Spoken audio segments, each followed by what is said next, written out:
Mon père était comme un grand patron de l'éducation, vous savez. Il avait son doctorat et tout ça. Un jour, je franchis la porte et je lui demande « Pourquoi ne nous apprennent-ils pas l'argent à l'école ?» Et il me lance ce regard, tu sais, et il dit « Eh bien, gamin, c'est parce que le gouvernement ne nous permet pas, à nous, les enseignants, d'aborder ce sujet. » Pouvez-vous croire cela? Le gouvernement a toutes ses règles sur ce que nous pouvons et ne pouvons pas enseigner. Cela semble juste bizarre, n'est-ce pas? Je veux dire, on est censé aller à l'école pour apprendre des choses importantes comme l'argent. Il a dit non, votre travail consiste à trouver un emploi.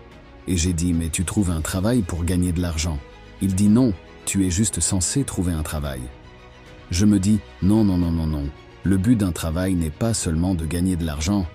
Bon sang, tu as raison, dis-je. Alors pourquoi ne pas plutôt en apprendre davantage sur l'argent? Je peux sauter toute la partie travail, tu sais. Cela l'a bouleversé, et il a suggéré « Si tu veux en savoir plus sur l'argent, pourquoi ne pas en demander au père de ton meilleur ami ?» Et j'ai demandé « Pourquoi lui ?» Alors il a dit « Parce que le père de Mike est un entrepreneur. » J'ai répondu « Eh bien, je le suis aussi, n'est-ce pas ?» Il dit « Non, tu es un employé.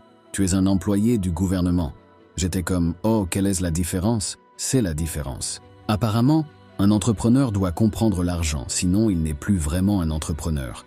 Il dit qu'un employé n'a pas besoin de tout savoir parce que le gouvernement ou l'entreprise s'occupera de lui.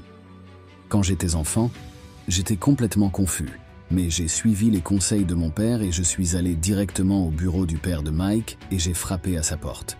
Je me suis présenté et j'ai dit « Hé, j'ai 9 ans, apprends-moi l'argent ». Il a ri et a dit « Eh bien gamin, tu sais quoi, commençons ». Et c'est ainsi que tout ce voyage avec mon père riche a commencé. Et finalement, grâce à sa persévérance, mon père riche a commencé à m'apprendre l'argent, à une condition. Donc, l'accord était qu'il ne me donnerait jamais aucun paiement, comme toujours. Il me dit que dès qu'il commencera à me payer, je commencerai à penser comme un employé. Il dit que c'est ça le truc. Les entrepreneurs travaillent sans espérer de salaire. Maintenant me voilà, à peine 9 ans, avec l'impression que ma tête est sur le point d'éclater. Il me dit que je ne devrais jamais désirer un salaire régulier, et d'une manière ou d'une autre, comprends cela, gamin. Il dit « Très bien, voyons voir.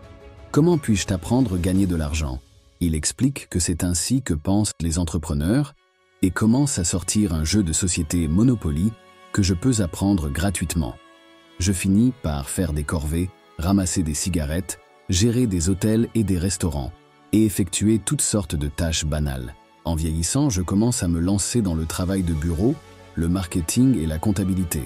Je suis essentiellement un apprenti, mais je ne gagne toujours rien. Il m'apprend l'argent, mais sa méthode consiste à jouer au Monopoly. Puis, un jour, j'arrive enfin à mon point d'ébullition et je demande « Quand vas-tu réellement m'apprendre l'argent ?» Il répond « Que penses-tu que nous avons fait depuis le début ?» Alors, nous jouons au Monopoly, n'est-ce pas? Et ce type me dit « Non, non, non, qu'est-ce que tu penses qu'on fait? On joue au Monopoly. » Je lui dis « Qu'est-ce que tu penses qu'on fait ?» Parce qu'honnêtement, je n'en ai aucune idée. Il commence à parler d'argent et tout ça, et puis il parle d'avoir une serre. Apparemment, il y en a des milliers. Mais selon lui, l'une des meilleures stratégies au Monopoly reste d'avoir 4 serres et un hôtel rouge.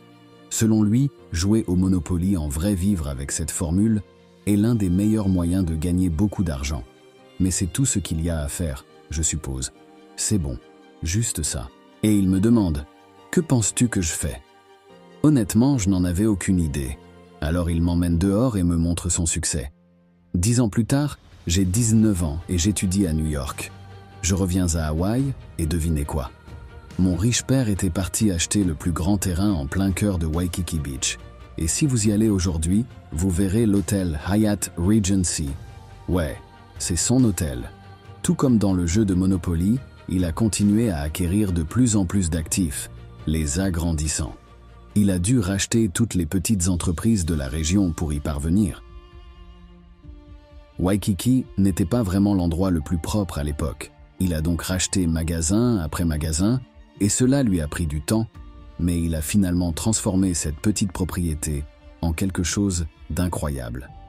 Et puis, il s'est associé à Hyatt pour créer cette immense propriété. Hôtel. Vous savez ce qui est fou? J'ai récemment découvert qu'il l'avait vendu pour la somme énorme de 800 millions de dollars. C'est comme ça que j'ai appris l'argent, mes amis. Plutôt sauvage, non? J'ai vraiment traversé des crises financières et mec, des gens m'ont aussi poignardé dans le dos. Mais tu sais quoi? Tout va bien parce que ça m'a fait grandir. C'est ça la spiritualité, n'est-ce pas? Vous connaissez ces gens qui ont si peur de faire des erreurs. Comme ils vous l'enseignent à l'école, bien, ils ne grandissent jamais vraiment parce que la spiritualité consiste à accepter le bien et le mal, les hauts et les bas. La plupart des gens veulent simplement être positifs et éviter de se tromper tout le temps. Mais avouons-le, ce n'est tout simplement pas ainsi que fonctionne la réalité. Maintenant, je n'étais pas vraiment pauvre selon les normes de la société. Mais ma famille avait un état d'esprit vraiment négatif, si vous comprenez ce que je veux dire. Voyez-vous, que vous soyez riche, pauvre ou de la classe moyenne, tout commence par votre attitude. Les attitudes à l'égard de la pauvreté ou de la richesse se transmettent de génération en génération. Et tous ces gens à la maison qui luttent contre l'argent se sentent malheureux, même s'ils gagnent une somme décente.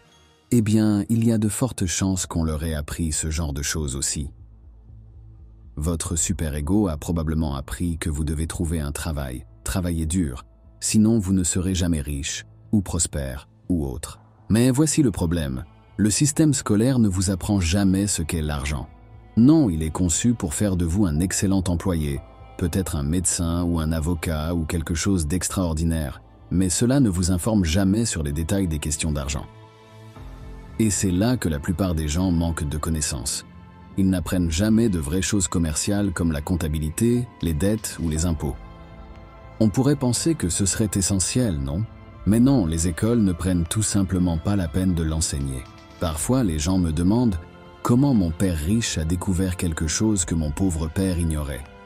Eh bien, c'est assez simple en fait. Mon père riche était en fait le père de mon meilleur ami. Malheureusement, son propre père est décédé alors qu'il n'avait que 13 ans. Alors, très jeune, il a dû prendre le relais et reprendre l'entreprise familiale. Cela signifiait qu'il devait abandonner l'école, ce qui pouvait sembler une mauvaise chose, mais cela s'est en fait avéré être une bénédiction déguisée. Vous voyez, parfois les bénédictions ne surviennent pas comme nous l'espérons. Mais dans le cas de mon ami, quitter l'école lui a permis d'apprendre auprès de professeurs vraiment extraordinaires. Ces professeurs sont devenus son comptable, avocat, banquier et même agent immobilier. C'étaient de vrais professeurs, pas comme ceux de l'école qui se contentent d'enseigner les matières, mais ne les mettent pas réellement en pratique. La plupart des enseignants de l'école manquent d'éthique et d'expérience pratique. Je me souviens avoir demandé à l'un de mes professeurs si j'aurais un jour besoin d'utiliser ce que nous apprenions en classe. Nous étudions le calcul en 3e année, en particulier la résistance des matériaux. Et tu sais ce qu'il a dit ? Il a admis que non, je ne l'utiliserai probablement pas dans le monde réel. Alors, je lui ai demandé pourquoi il l'enseigne alors, si ce n'est pas quelque chose de pratique. Il n'avait pas de bonne réponse à cela. C'est pourquoi, vous savez, je conseille toujours aux gens de trouver un professeur légitime plutôt qu'un faux. Un faux professeur est quelqu'un qui ne met pas en pratique ce qu'il prêche, alors qu'un véritable professeur suit le chemin. Parlez tous les jours. Donc, pour moi, mes comptables et mes avocats sont toujours présents et disponibles, car j'apprends quelque chose de nouveau auprès d'eux chaque jour. Chaque fois que je rencontre des défis commerciaux, je m'appuie sur mon équipe d'experts comprenant des comptables, des avocats et des banquiers, qui ne sont qu'à un coup de fil. Le partage des connaissances et des informations est vital, car c'est ainsi que nous résolvons les problèmes et grandissons dans nos domaines respectifs. Même si les riches n'aiment pas cela et souhaitent garder cette information pour eux, il est important de la transmettre, car elle peut aider les autres à s'élever. Malheureusement, comme cela a été mentionné dans la Bible, même si je ne suis pas particulièrement religieux moi-même et que j'ai raté l'école du dimanche, la pauvreté existera toujours parmi nous. Tout cela découle d'un état d'esprit de peur et de négativité qui devient une prophétie autoréalisatrice. Quand les gens disent constamment « je ne peux pas me le permettre » ou « je ne peux pas faire ça », ils se limitent et deviennent en fait ce qu'ils disent ne pas pouvoir faire. Mon père titulaire d'un doctorat dit toujours « Pensez-vous que l'argent pousse sur les arbres ? Je ne peux pas me le permettre. » Mais mon père riche avait l'habitude de dire que c'est pour cela qu'il est pauvre. Les gens qui disent je ne peux pas me le permettre, je ne peux pas le faire ou je n'ai pas le temps cherche simplement une excuse. C'est si facile de dire « je ne peux pas me le permettre ».